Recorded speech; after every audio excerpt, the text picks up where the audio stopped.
Jansangram news, बातमीची सत्यता हीच आमची ओळख। जनगणनेत ओबीसींसाठी स्वतंत्र कॉलमची मागणी। राष्ट्रवादी काँग्रेस शरदचंद्र पवार पक्षाचे जिल्हाधिकारी कार्यालयावर आक्रोश आंदोलन।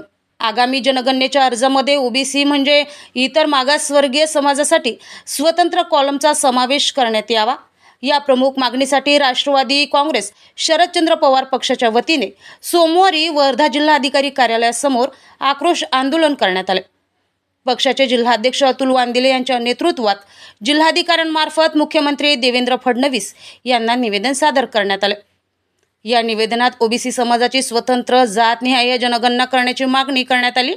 मंडल आयोगाने ओबीसी समाजाची लोकसंख्या सुमारे 52% असल्याचा अंदाज व्यक्त केला असला तरी आजपर्यंत या समाजाची अधिकृत आकडेवारी उपलब्ध नसल्याने शिक्षण, नोकरी आणि विविध कल्याणकारी योजनांमध्ये योग्य प्रतिनिधित्व व आरक्षणासाठी आवश्यक असलेला सप्रमाण डेटा मिळत नसल्याचे नमूद करण्यात आले। जनगणनेच्या अर्जात ओबीसींसाठी स्वतंत्र कॉलम समाविष्ट होईपर्यंत राज्यातील जनगणना प्रक्रिया स्थगित ठेवावी। ग्रामीण भागातील नागरिकांवर कोणतीही प्रशासकीय दडपशाही किंवा कायदेशीर कारवाई करू नये।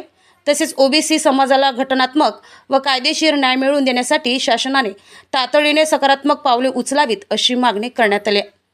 यावेळी प्रदेश सरचिटणीस सुनील राऊत, प्रदेश प्रवक्ते नितेश कराडे, ओबीसी जिल्हा अध्यक्ष प्रशांत घवघवे, महिला ओबीसी जिल्हा अध्यक्ष सोनाली शेटे, अल्पसंख्याक जिल्हा अध्यक्ष नावेद शेख, युवा नेते समीर देशमुख यांच्यासह पक्षाचे पदाधिकारी व कार्यकर्ते मोठ्या संख्येने उपस्थित होते।